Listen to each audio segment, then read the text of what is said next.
Nós vamos dar início, então, à leitura da carta aos Hebreus nesta tarde, dando início deste modo a este episódio de hoje do estudo da Palavra de Deus, que é verdadeiramente uma bênção para nós que temos tido a oportunidade de estudar esta palavra. Carta aos Hebreus, vamos ler os primeiros versículos para nós introduzirmos a carta. Então, nós vamos ler Hebreus 1, os primeiros versículos. Havendo Deus, outrora, falado muitas vezes, de muitas maneiras, aos pais, pelos profetas, nestes últimos dias, nos falou pelo Filho, a quem constituiu herdeiro de todas as coisas, pelo qual também fez o universo.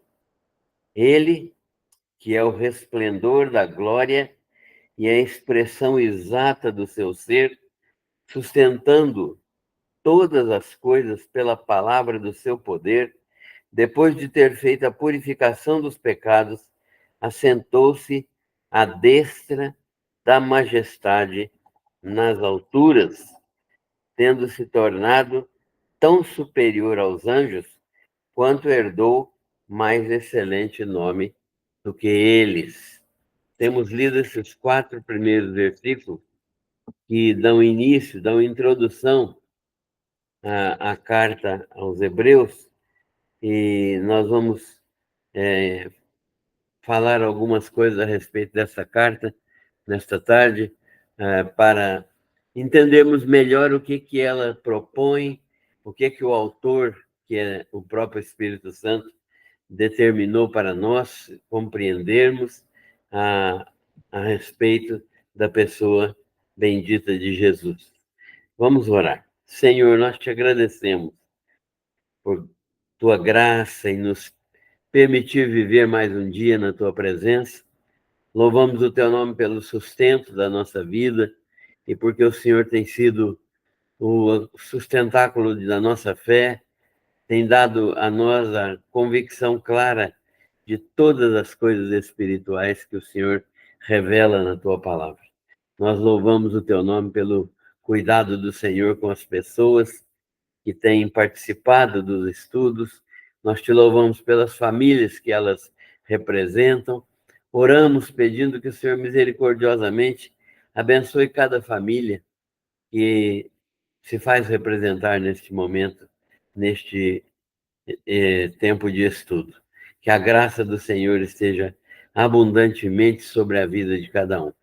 Pedimos que o Senhor nos faça servos do Senhor, capacitados a servir ao Senhor no poder do teu Santo Espírito. Oramos pedindo pela tua igreja, pelo teu povo. Oramos pedindo, Senhor Deus, sabedoria e discernimento em cada momento para agradarmos ao Senhor em tudo. Pedimos e agradecemos o teu cuidado em nome do Senhor Jesus. Amém.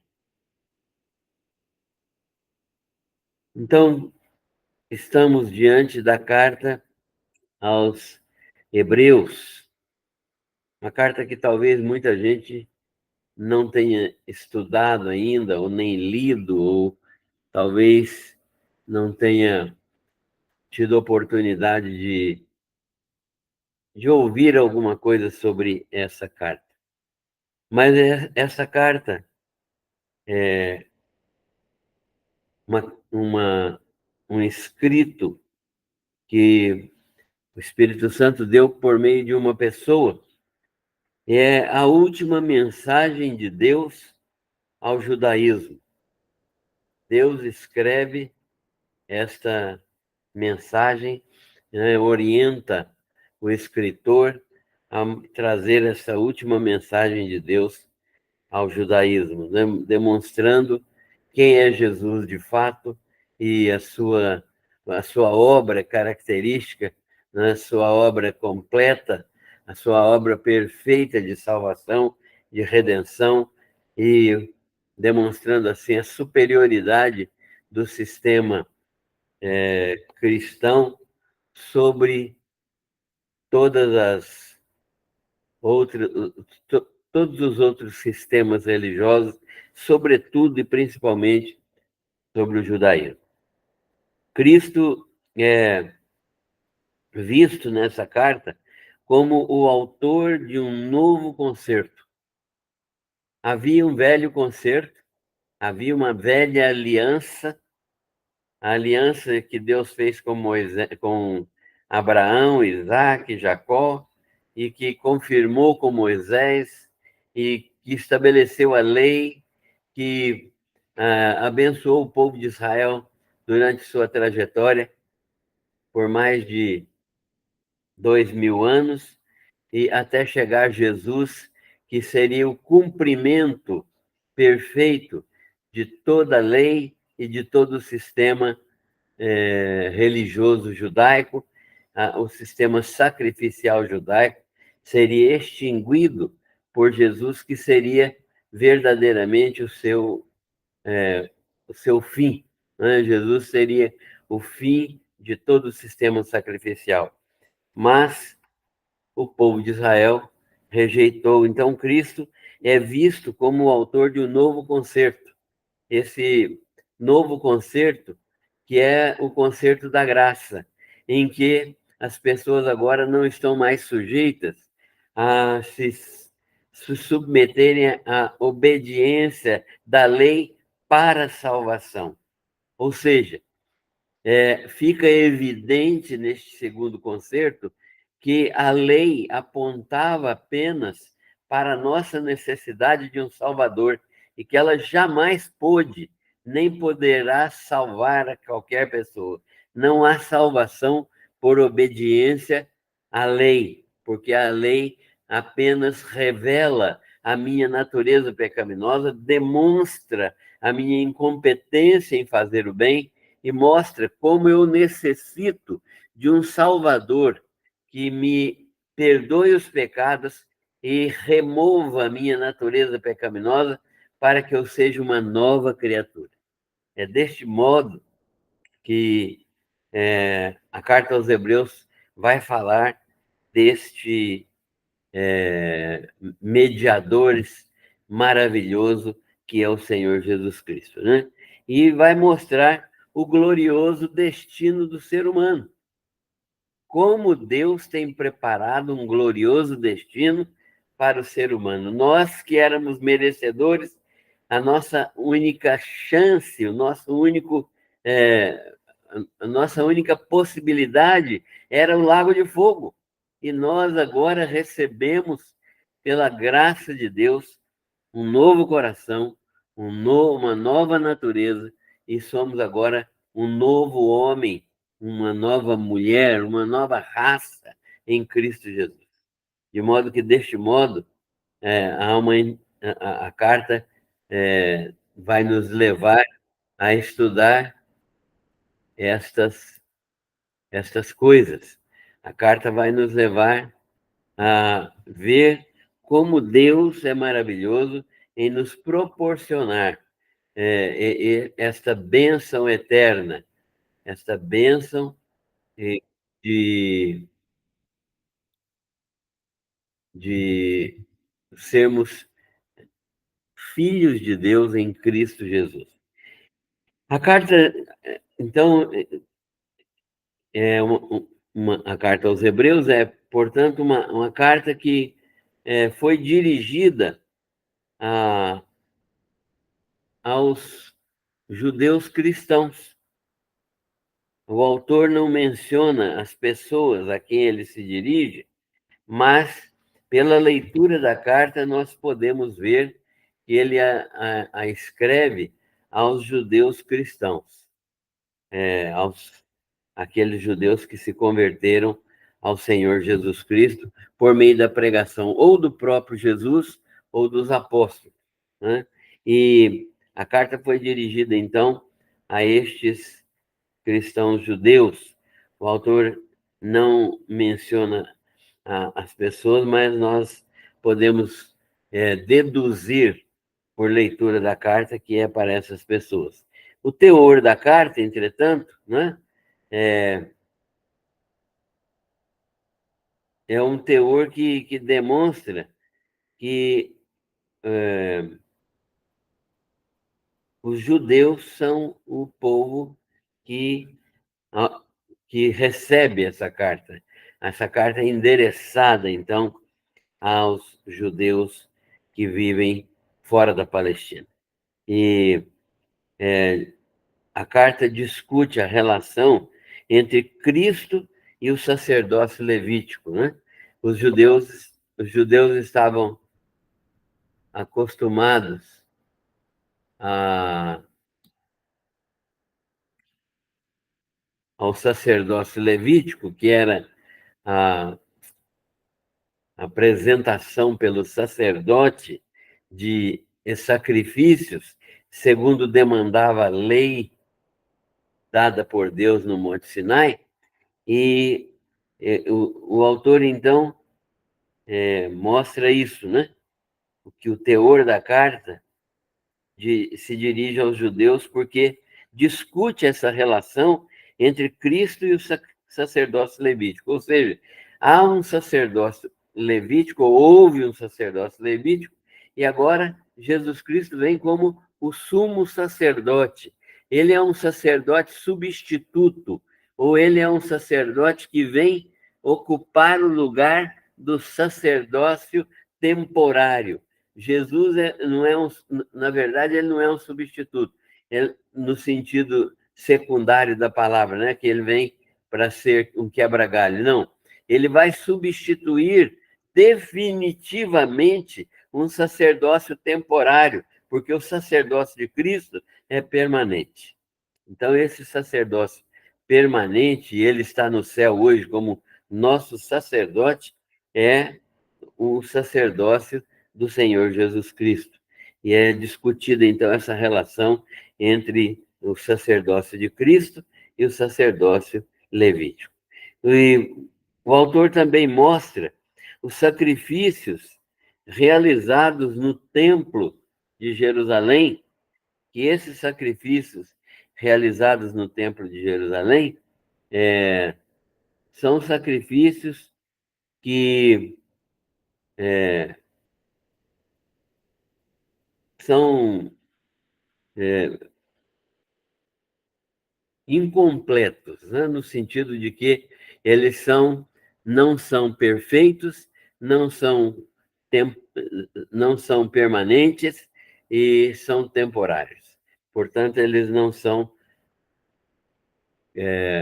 sacrifícios absolutamente sem defeito, como o sacrifício que Jesus fez, né? Os sacrifícios realizados no Templo de Jerusalém têm essas características. E ele cita continuamente o Velho Testamento.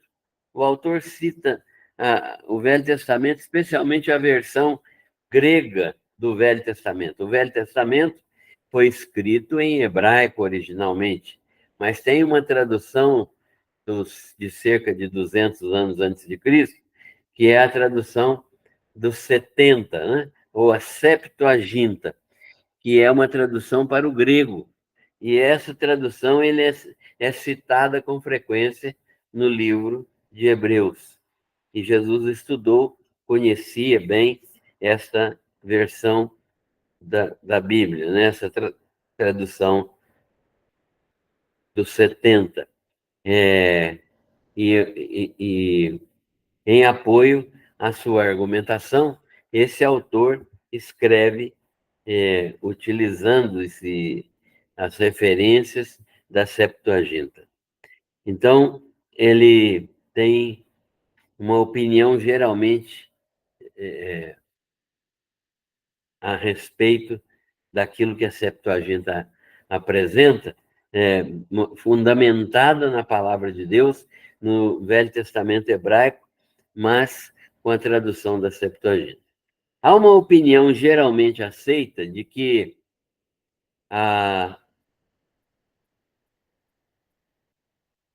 a escrita da carta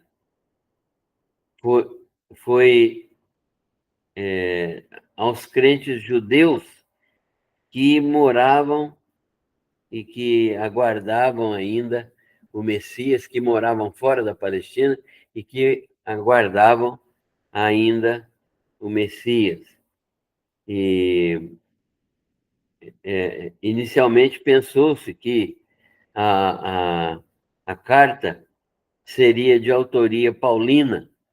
Muitas pessoas até hoje imaginam que Hebreus seja uma carta de autoria paulina, e durante muito tempo, muitos séculos, pensou-se que realmente o autor fosse o apóstolo Paulo. Mas não há evidências lógicas, nem textuais e nem históricas de que Paulo tenha sido o autor desta carta. Aparentemente, mesmo o estilo, a gramática, a argumentação, tudo não parece ser do apóstolo Paulo.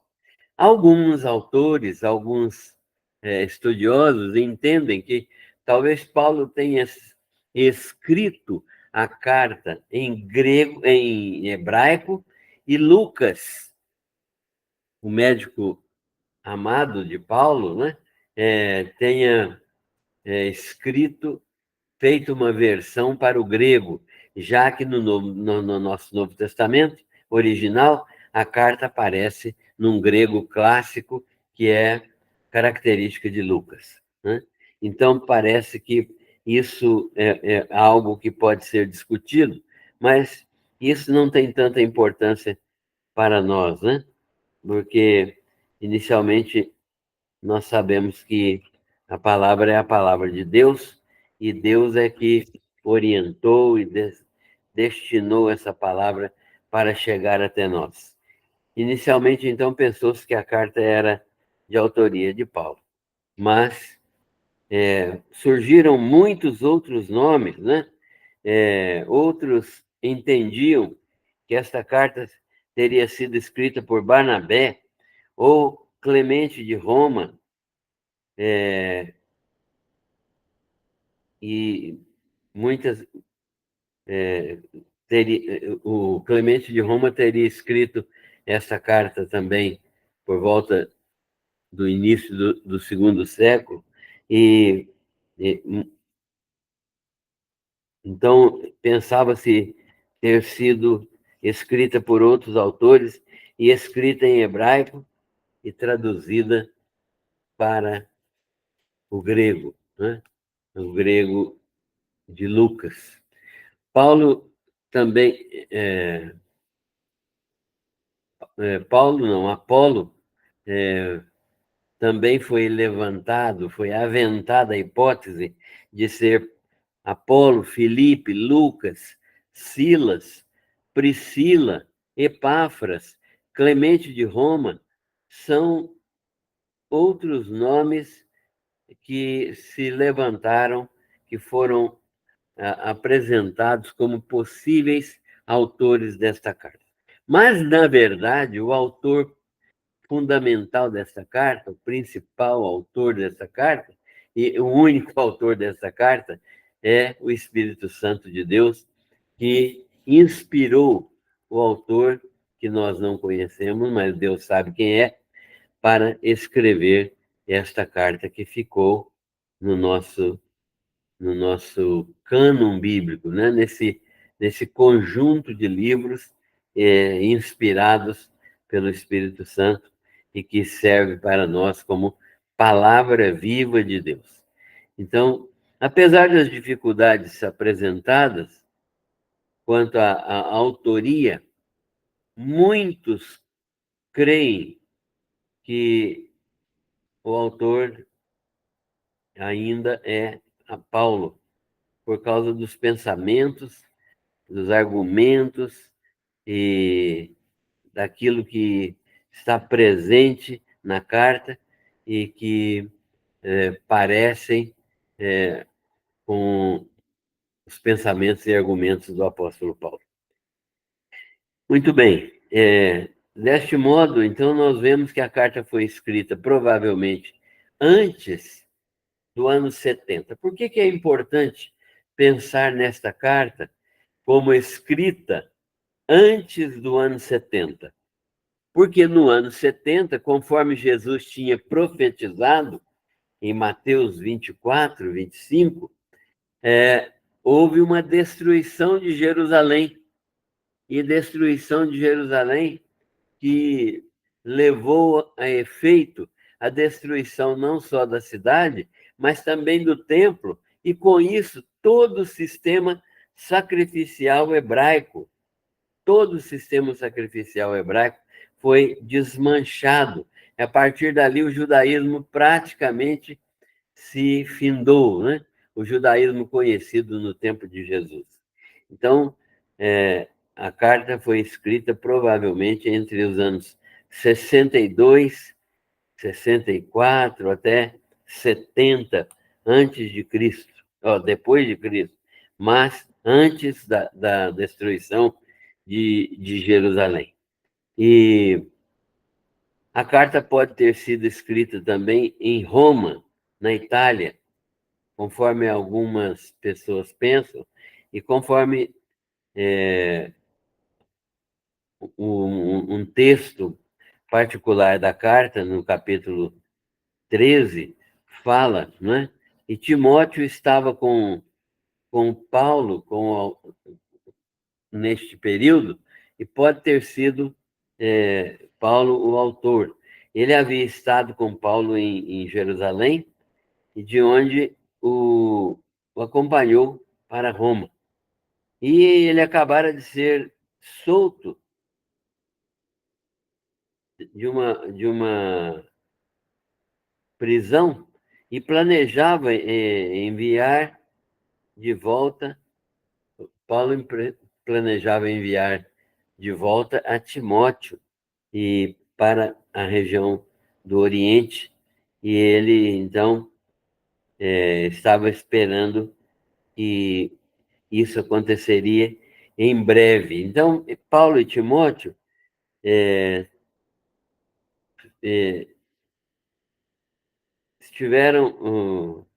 tinham um propósito, né?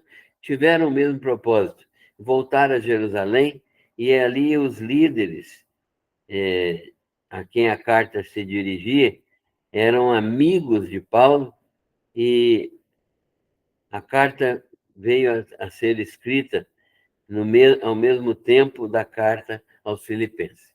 Isso tudo se Paulo realmente foi o autor da carta. Mas o que importa é que nós pensamos, com a maioria, que quando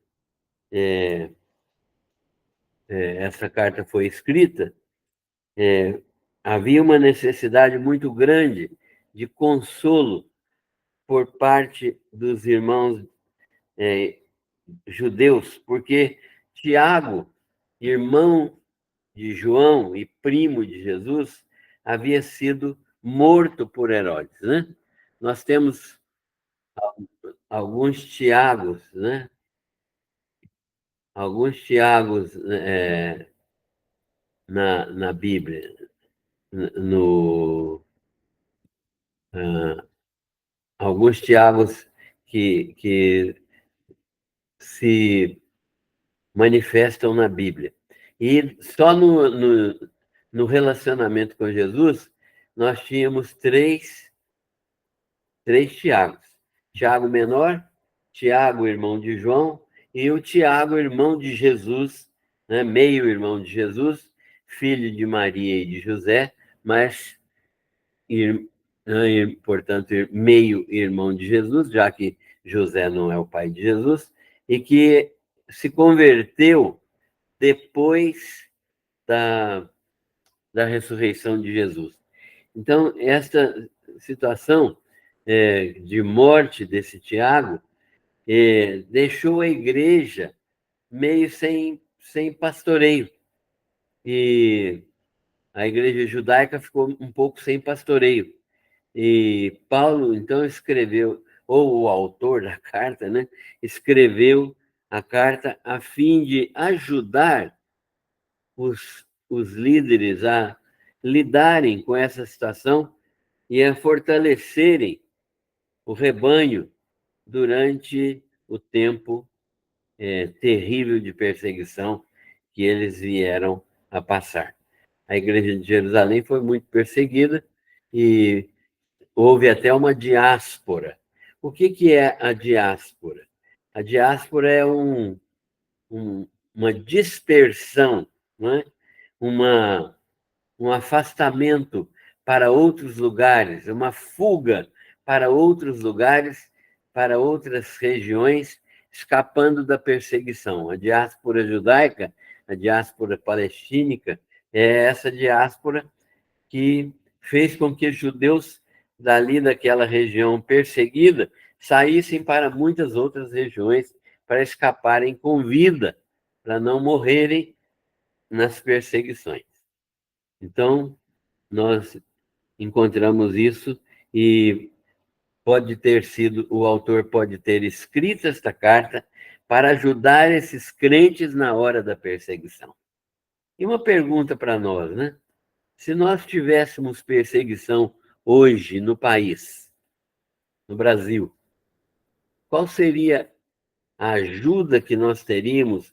Qual seria a nossa condição hoje como filhos de Deus, como crentes em Jesus Cristo? Como seria a nossa situação? E eu gosto de lembrar sempre que há uma igreja perseguida no mundo hoje.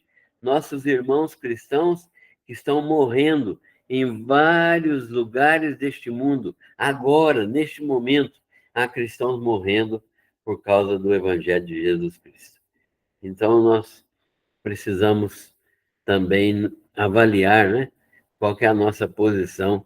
Esses crentes aqui, eles fugiram da situação, conseguiram ir para outros lugares, testemunhar de Cristo em outros lugares. A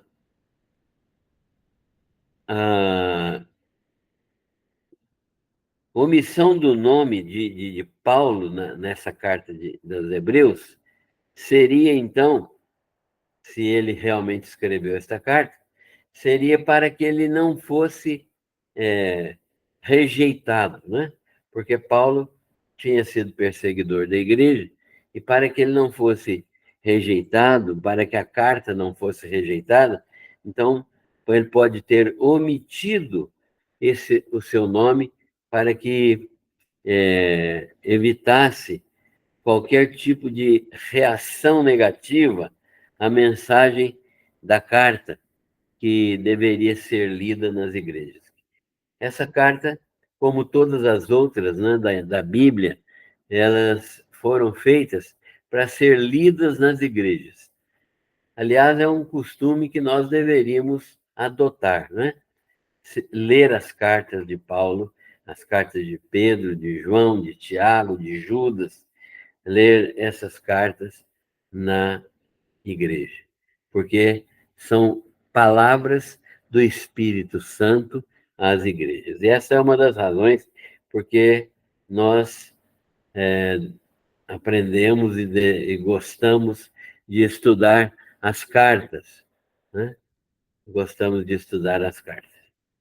Paulo está falando nas suas cartas, sobre mistérios que o Senhor lhe revelou, que o Senhor lhe revela, e ele, então, se utiliza das cartas para expor a palavra de Deus, e nós precisamos aprender a ler isso que foi escrito para a nossa edificação. O propósito da carta, e depois nós vamos ver isso com mais detalhes, né, nos próximos estudos, o propósito da carta é preparar os cristãos, judeus, né, principalmente, para a próxima e anunciada queda de Jerusalém. Jesus já tinha falado sobre isso e a cidade de Jerusalém seria destruída. Então, para preparar os crentes para esse desastre, esse é um dos propósitos da carta. O segundo propósito da carta é demonstrar a inutilidade da prática de rituais judaicos. Não adianta tentar perdoar pecados ou resolver problemas espirituais por meio de sacrifícios de animais. Então, esses rituais judaicos, eles tornaram-se inúteis, no sentido de quê? De que eles não poderiam perdoar pecados nem resolver problemas de ninguém. Então, por que foi Deus permitiu que eles fossem feitos?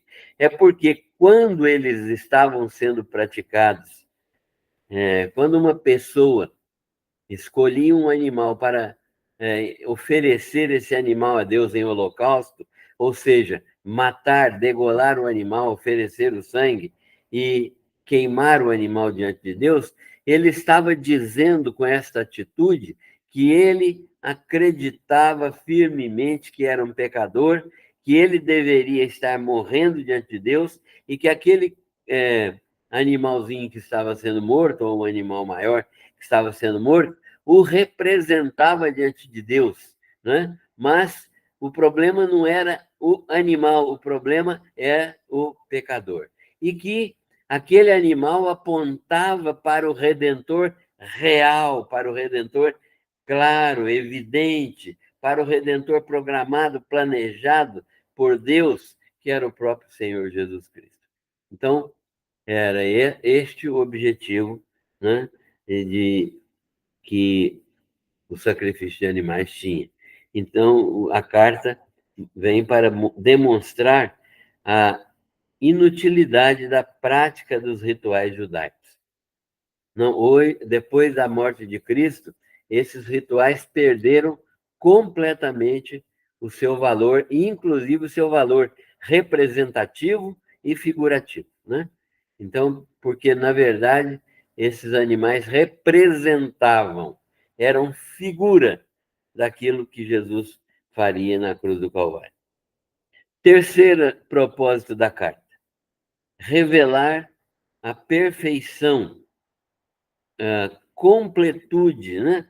Como que o sacrifício de Cristo foi perfeito, isto é, sem nenhum defeito, foi completo, sem faltar nada, foi suficiente, sem necessidade de acréscimo, foi perpétuo, ou seja, de uma vez para sempre, uma única e irrepetível obra, né? Não precisa se repetir.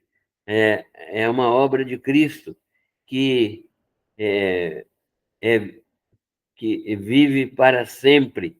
É uma obra viva, a obra de Jesus, da qual os animais mortos no Velho Testamento eram apenas uma figura.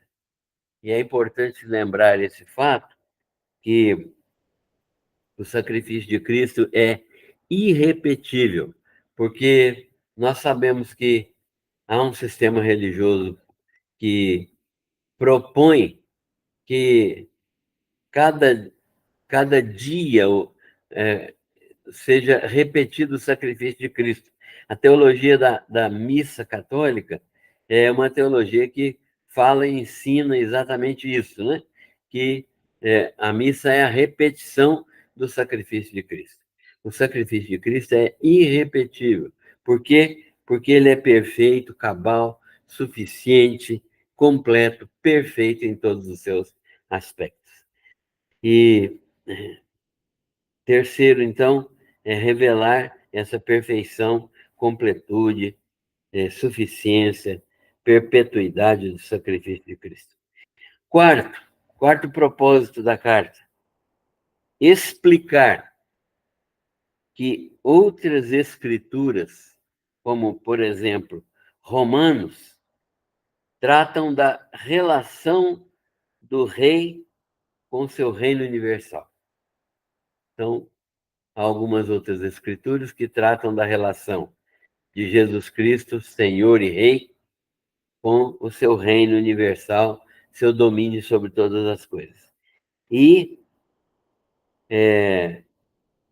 com direito ao controle de todos os seres humanos, ou seja, Jesus é Senhor, né, de todas as coisas, inclusive de todos os seres humanos, ainda que muitos seres humanos não o reconheçam como Senhor, mas nós, os crentes, o reconhecemos como Senhor. E ele é Senhor não porque nós o reconhecemos, mas porque ele é essencialmente o Criador e sustentador de todas as coisas. E na carta aos Hebreus, o assunto é tratado da relação do rei com a nação da qual ele veio, né, da qual ele se originou. Ou seja, a carta aos Hebreus difere um pouquinho das outras cartas, exatamente porque aqui, na carta aos Hebreus, é tratada a relação do rei com a nação da qual o rei se originou, ou seja, Jesus é apresentado como rei de Israel. 3 perguntas básicas estão envolvidas na determinação dos destinatários desta carta, na carta aos Hebreus. Quais são as perguntas básicas? A quem a carta é endereçada? Nós já vimos que tudo indica o contexto da carta, que a igreja a quem a carta foi entregue, endereçada, é aos judeus cristãos. O título do livro, da carta, né, do tratado, é Aos Hebreus, Epístola aos Hebreus, é uma evidência. A segunda evidência é que faz referências aos profetas maciçamente. Uma terceira referência é que faz menção ao ministério angelical, faz menção ao ministério dos anjos, que é uma quase exclusividade de Hebreus. E faz citações dos rituais levíticos e da adoração ritual da lei de Moisés. Então, essas características mostram que realmente a carta foi endereçada aos judeus cristãos. E onde eles estavam? Onde é que esses judeus cristãos estavam? Eles estavam, tudo parece, né, que eles estavam em outras cidades, né, fora da Palestina, e eles eram crentes de condição financeira relativamente boa, porque não eram como os cristãos pobres, os judeus pobres da Judéia e da Palestina. Então, era uma igreja relativamente bem estabelecida financeiramente. E ela,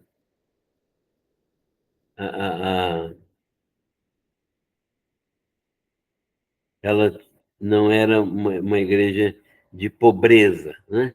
A Septuaginta, que é a tradução grega do Novo Testamento, do Velho Testamento hebraico, é usada apenas para citações do Antigo Testamento, ou seja, eles tinham o Antigo Testamento em hebraico e utilizavam o Antigo Testamento em hebraico, demonstrando que eram verdadeiramente judeus eruditos, né? Aqueles que conheciam bem a língua hebraica. E a expressão da Itália, que aparece nessa carta, nós vamos ver depois, é uma expressão que demonstra que essa carta pode ter sido escrita de Roma. Daria a impressão de que italianos residentes fora da Itália mandavam as saudações para a sua própria igreja, sua própria casa, né? Que seria em Roma. Então, a condição aqui de circunstâncias que surgem aqui são circunstâncias que mostram que essa igreja estava possivelmente na Itália, mais precisamente em Roma. Agora, qual era a condição espiritual dessa igreja? A condição espiritual dessa igreja é que a maioria dos autores vê no cristianismo judaico algumas práticas ritualísticas. Ou seja, os crentes judeus, os judeus se convertiam do judaísmo para o cristianismo e carregavam as práticas do judaísmo. Levavam ainda sacrifícios, levavam ainda restrições dietéticas, levavam ainda circuncisão, né? Guarda de dias especiais. Então, essas coisas rituais eram levadas e podiam atrapalhar, como realmente atrapalharam a fé em Jesus, né? A carta é um apelo veemente à perseverança dos cristãos na pessoa de Cristo. Ou seja, a carta é um apelo dizendo, olha, Cristo é suficiente, não há necessidade da prática de qualquer outro tipo de ritual judaico, porque Jesus já completou todas as coisas. E há uma superioridade clara, absoluta, de Jesus em todas as coisas. Não há nada que possa substituí-lo, não há nada que possa representá-lo verdadeiramente. Ele é o Senhor de tudo, ele é aquele que tem superioridade absoluta sobre todas as coisas. O autor, então, trabalha a questão que se apresenta, a possibilidade de voltar ao judaísmo. O que estava acontecendo? Os crentes judeus que se convertiam ao cristianismo, judeus cristãos, eles estavam, então, quando eles se convertiam, eles eram afastados do judaísmo, eles eram excluídos do judaísmo. E muitas vezes eram perseguidos pelos judeus. E também, às vezes, eram perseguidos pelo fato de serem cristãos, né? Na perseguição de Cláudio, a perseguição de Nero, né? Houve perseguições aí contra os cristãos, então os judeus também cristãos foram perseguidos. Então o autor trabalha a questão que se apresenta desta maneira, a possibilidade de voltar ao judaísmo, trazendo as seguintes consequências e fazendo as seguintes considerações. Primeiro, os crentes judeus cristãos deveriam repensar a fé cristã. É necessário repensar a fé cristã. Esse é o conselho de Paulo. Por quê? A perfeita suficiência de Cristo. Então, o autor da carta está chamando a atenção dos cristãos judeus, né, para que eles repensem, ao invés de abandonar a fé cristã, eles repensem sobre a suficiência perfeita de Cristo. Repensem a fé cristã do ponto de vista da suficiência de Cristo. Não voltem a praticar um sistema que é falido em si mesmo e que não pode resolver problemas espirituais, porque os problemas espirituais já foram todos resolvidos por Jesus Cristo na cruz do Calvário. Segundo, uma segunda consideração que o autor da carta faz os crentes judeus cristãos ou hebreus deveriam permanecer na fidelidade cristã, ou seja, eles deveriam entender que Deus está conosco na tribulação. E nós também precisamos entender isso, né? Deus está conosco na tribulação. Deus passa conosco pela tribulação, desde que nós realmente o conheçamos e vivamos em comunhão com Ele. Então, os crentes judeus cristãos deveriam, a carta é um estímulo a que eles permaneçam na fidelidade cristã, ou seja, não abandonem o cristianismo.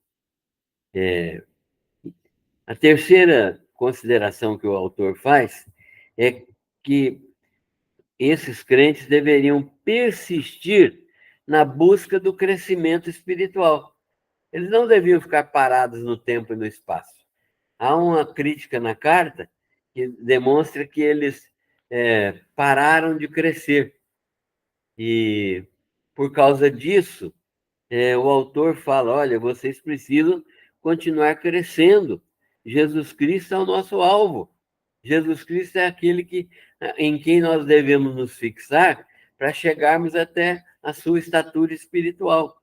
Nós vamos crescendo diariamente, embora não consigamos nesta vida chegar à estatura espiritual de Cristo, ser humano, o homem Jesus, mas devemos crescer cada dia mais na direção disso. Então, o apóstolo, ou o escritor da carta, fala exatamente sobre isso, né? Jesus Cristo é o alvo.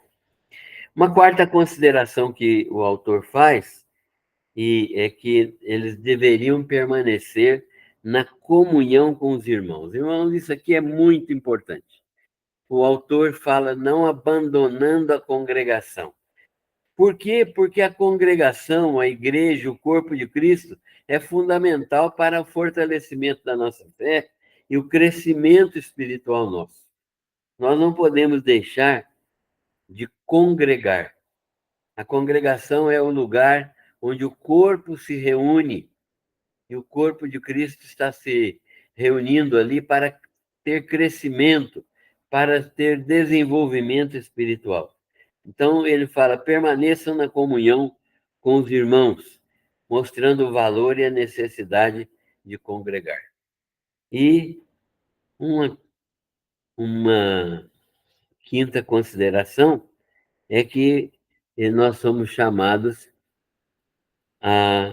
os judeus cristãos foram chamados a guardar a si mesmos separados do mundo, ou seja, afastarem-se do mundo, submetendo-nos à disciplina de Deus. E aqui há algo importantíssimo.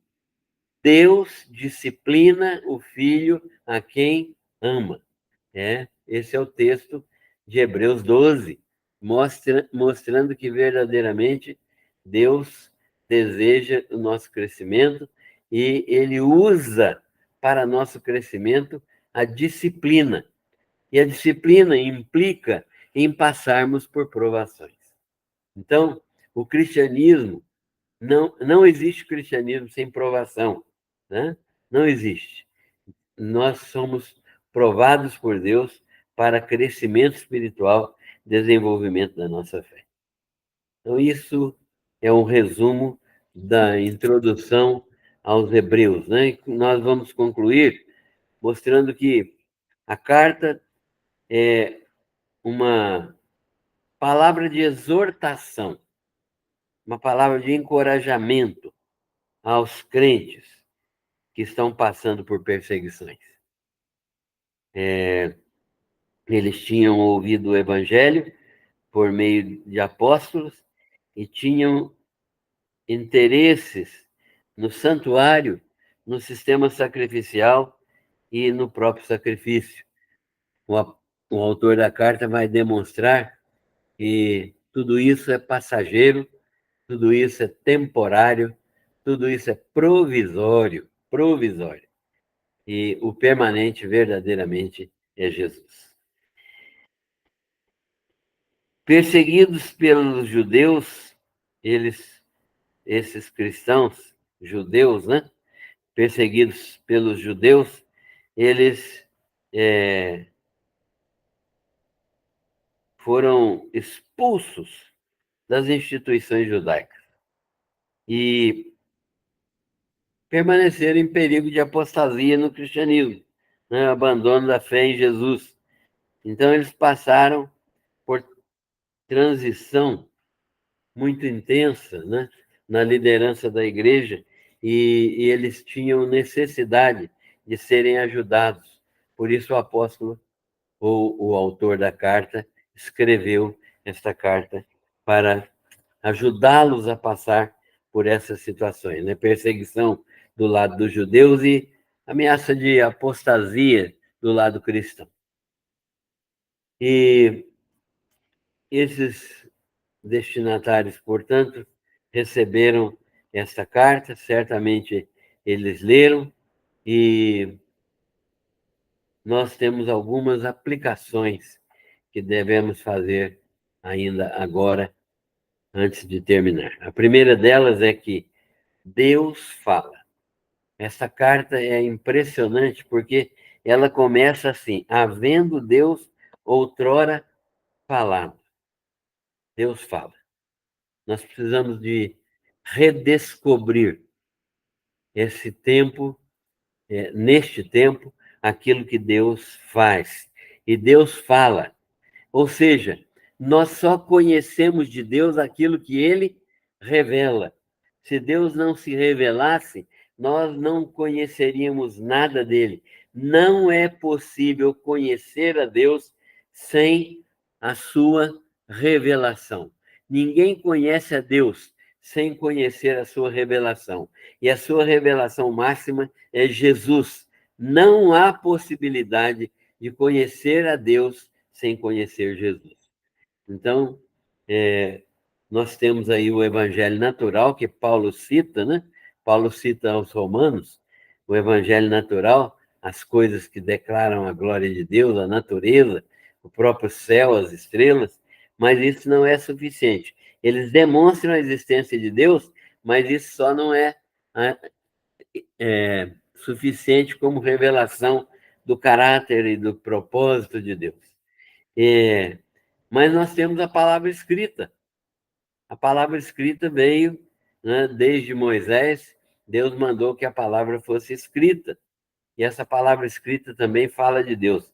Mas não foi suficiente. Deus tem a palavra encarnada.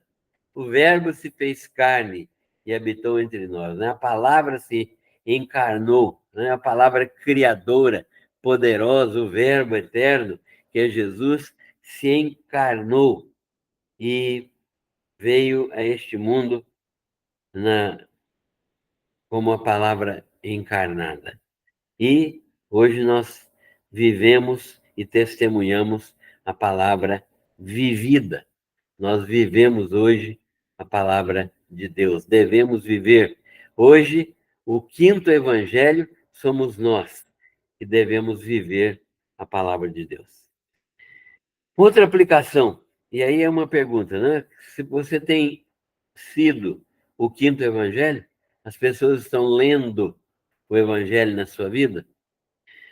Segundo, a revelação final de Deus. Jesus é a revelação final de Deus. Não há mais nenhuma nova revelação. Inclusive, no meio neopentecostal, nós temos aí pessoas que dizem que querem uma revelação nova de Deus, uma revelação fresquinha de Deus.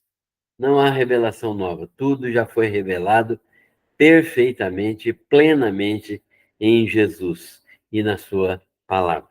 Portanto, seu Filho Jesus Cristo é a revelação final dele, né? Ele é o herdeiro de tudo, como filho. Como filho, ele é herdeiro de tudo. Mas ele também é o criador de tudo, como verbo. Então, como filho, ele é o herdeiro de tudo, como verbo eterno, ele é o criador de tudo. Deus criou todas as coisas pela palavra do seu poder, ou seja, pela pessoa bendita de Cristo. E ele é a exata expressão do ser de Deus. Ele é o próprio Deus eterno, né? Ele é Deus eterno, tanto quanto o Pai, porque ele é a exata expressão do ser de Deus. Quem quer conhecer a Deus tem que conhecer Jesus, porque ele é a exata expressão de Deus. Ele é a perfeita expressão de Deus. E ele sustenta todas as coisas pelo seu poder. É o seu poder que mantém o universo e todas as coisas em pleno funcionamento. É na sua autoridade e no seu poder. E ele está assentado em majestade e poder nos altos céus, né? Ele está à direita da majestade nas alturas. Esse é o Jesus que o livro de Hebreus está revelando. E a revelação de Jesus Cristo é para nós, essa revelação final de Deus, para que nós creiamos verdadeiramente no Senhor Jesus Cristo como único revelador de Deus. E a revelação de Jesus Cristo também, hoje, né, é feita pelo Espírito Santo.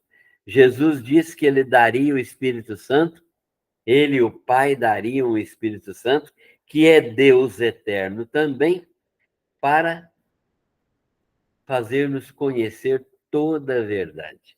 Então, a revelação de Jesus Cristo é o seu Santo Espírito, procedente do Pai e do Filho, revelando todas as coisas. Onde?